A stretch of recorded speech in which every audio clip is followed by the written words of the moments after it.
Mahalakshmi complex association દ્વારા સભાસદોના સહકારથી general મીટિંગનું આયોજન કરવામાં આવ્યું હતું। મહાલક્ષ્મી કોમ્પ્લેક્સ એસોસિએશન દ્વારા સભાસદોના સહકારથી જનરલ મીટિંગનું સફળ આયોજન કરવામાં આવ્યું હતું। ત્યારે આ મીટિંગમાં હાલ ચાલી રહેલ બાબત જે પ્રમુખ દિલીપભાઈ પુરોહિત અને સેક્રેટરી નરેશભાઈ રાધેશ્યામ પવાર, ખજાનચી આલોક રોય, ઉપપ્રમુખ વિરલ દરજીના વિરોધ અંગે યોજવામાં આવી હતી।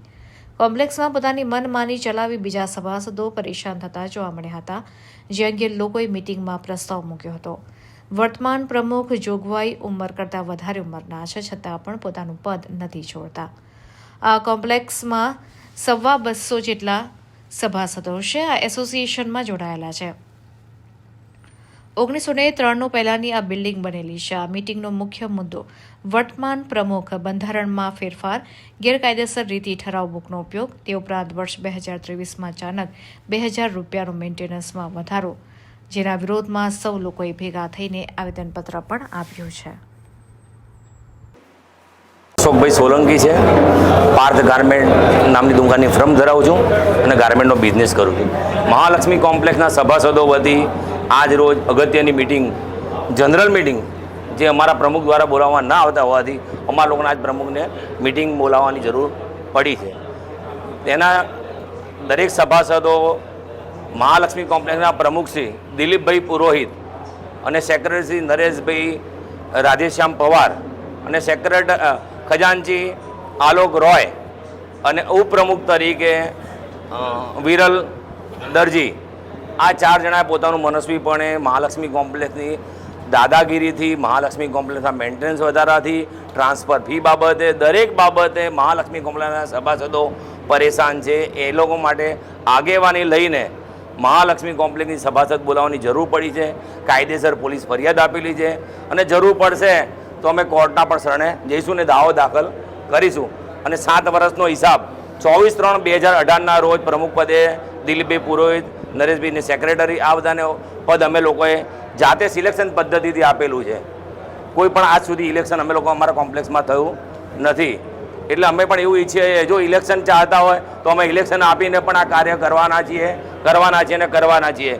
દરેક સભાસદો અમારી જોડે છે અને મનસ્વીપણું અને ખોટું ગેરકાયદેસર કામ ચલાવી લેવામાં નહીં આવે અને એમની તાનાશાહી ચલાવી લેવામાં નહીં આવે। જય હિન્દ, ભારત માતા કી જય, જય જય ગરવી Gujarat, Vande Mataram.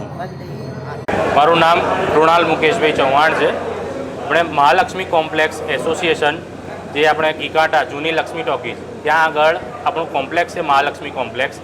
Seller, ground floor અને ફર્સ્ટથી લઈને 7 માળ સુધીની દુકાનો છે। લગભગ 250 આપણા સભાસદો છે મહાલક્ષ્મી કોમ્પ્લેક્સ એસોસિએશનના।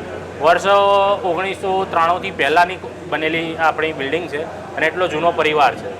હવે લગભગ છેલ્લા 7 વર્ષોથી 23/4/2018થી આપણે વહીવટી કાર્યો માટે, નિભાવ માટે અને અન્ય જે પછી નિભાવ ખર્ચ હોય, મેન્ટેનન્સ હોય, એના માટે એક સંગઠન આપણું કાર્યરત છે।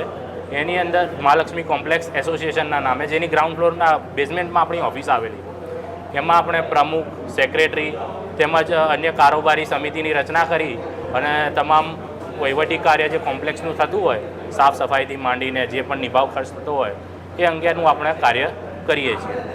હવે આપણા એસોસિએશનના બંધારણની અંદર, જે રજિસ્ટર્ડ બંધારણ છે આપણું, એની અંદર 2 વર્ષની અવધિ હોય છે તમામ હોદ્દેદારો માટે, કે ભાઈ દરેક હોદ્દેદાર 2 વર્ષ માટે કાર્યરત રહી શકે।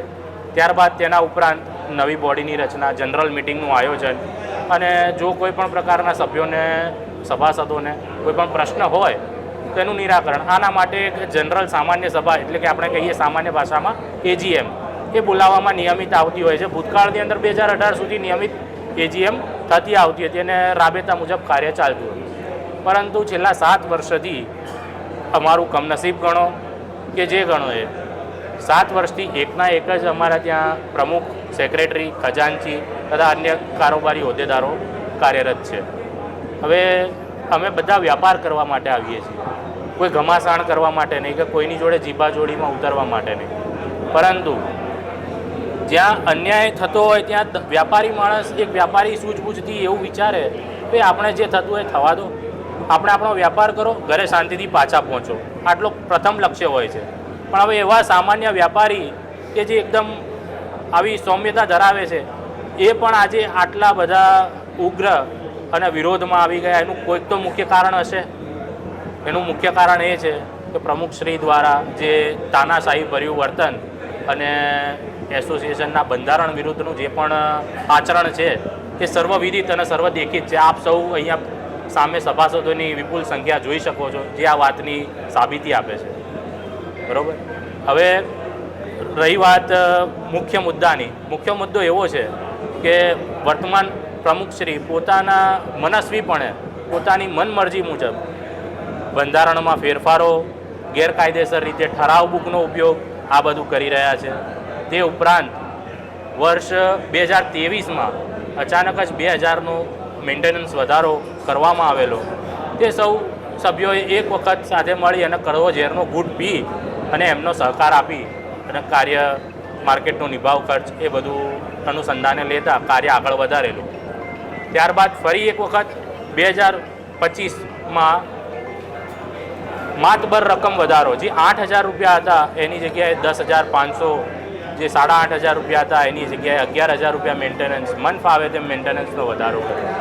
એના વિરોધમાં અમે સૌએ એમને સૌમ્ય આવેદન આપ્યું એક વ્યાપારિક રીતે કે ભાઈ આ અયોગ્ય છે, આનું ઉપર તમે એકવાર ફેરવિચાર કરો અને એક જનરલ સભાનું આયોજન કરો, જે ઘણા વર્ષોથી થઈ નથી, તો અમારા પણ પ્રશ્નોનું નિરાકરણ આવે. કોઈનો વિરોધ કરવો એ અમારું પ્રાથમિક લક્ષ્ય કદાપી નહોતું અને નથી. કોઈ વ્યક્તિગત કોઈને ઉપર અમારે ટાર્ગેટ કરીએ એમાંનું પણ અમારું કોઈ વર્તન નથી. અમારું કેવળ કહેવાનું એક વસ્તુ છે કે જે બંધારણના દાયરામાં આવતું હોય કે ભાઈ જેમ કે મેન્ટેનન્સ વધારો કરવો, તો મેન્ટેનન્સ વધારો સર્વસંમતિથી જે સભાસદો છે એ તમામ સભાસદોની હાજરીમાં અને એમની અનુમતિથી કરવામાં આવે. કેટલો કરવામાં આવે એ પણ સભાસદો નક્કી કરી શકે. આપ મનસ્વીપણે આવી રીતે નક્કી કરી ન શકો. આ સાથે સેક્રેટરી સાહેબ શ્રી પણ છે અને પ્રમુખશ્રી પણ છે. ઘણા એવા કારોબારી સભ્યો છે કે જે અનિચ્છાએ પણ આની અંદર જોડાઈ રહ્યા ચૂક્યા છે, જેમણે અગાઉ પણ વારંવાર આ રાજીનામું મૂક્યું હતું પણ સ્વીકાર કરવામાં આવેલ નથી. ધાક ધમકીથી, સામ દામ દંડ ભેદથી આ તમામ કાર્ય એ લોકો પાર પાડી રહ્યા છે. પણ હવે જે પાણી છે ને એ પાળ તોડી ચૂક્યું છે. દરેકના સબ્રનો જે બાંધ છે એ તૂટી ચૂક્યો છે, જેના પરિણામ સ્વરૂપ અમે લોકોએ એમને 3 વખત કુલ આવેદન આપ્યું કાયદાની મર્યાદામાં રહીને. રજિસ્ટર્ડ પોસ્ટ દ્વારા પણ અમે એમને જણાવ્યું કે ભાઈ આ અંગે તમે વિચાર કરો અને એક જનરલ મિટિંગનું આયોજન કરો, પણ હજી સુધી કરવામાં આવેલ નહીં. આના અનુસંધાનમાં ઉલટાનું જવાબ આપવાની જગ્યાએ અમને ઓર ધમકાવવામાં આવે છે કે ભાઈ કોઈ આ મિટિંગમાં હાજર રહેશે તો તેની પર કાર્યવાહી કરવામાં આવશે, આ કરવામાં આવશે, તે કરવામાં આવશે.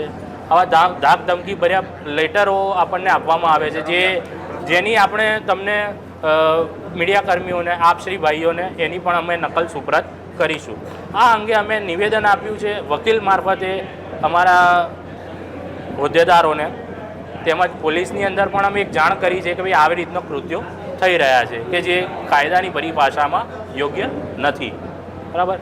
આ ઉપરાંત જે પણ કંઈ થઈ રહ્યું છે તેના પડઘા સ્વરૂપે અમારા સૌની એકમાત્ર એવી માંગણી છે કે વર્તમાન જે પણ હોદ્દેદારો છે, કમિટી મેમ્બર્સ છે, તેમનો વહીવટી કાર્યકાર આમ તો કાયદેસર પૂર્ણ થઈ ગયેલો છે, છતાં પણ એમના કહેવા મુજબ આજે જ જે એમણે આજની તારીખમાં એક લેટર મોકલ્યો તેની અંદર લખેલું છે કે ઠરાવ દ્વારા એમને 2028 સુધી 5 વર્ષ માટે પ્રમુખપદ 2023માં જ નિયુક્ત કરી દેવામાં આવ્યા હતા, જે સદંતર ગેરકાયદેસર અને પોતાની રીતે ઉપજાવી કાઢેલો ઠરાવ એમણે પ્રસ્તુત કર્યો છે, જેની પણ કોઈ પુરાવા કે કોઈ સાબિતી થતી નથી.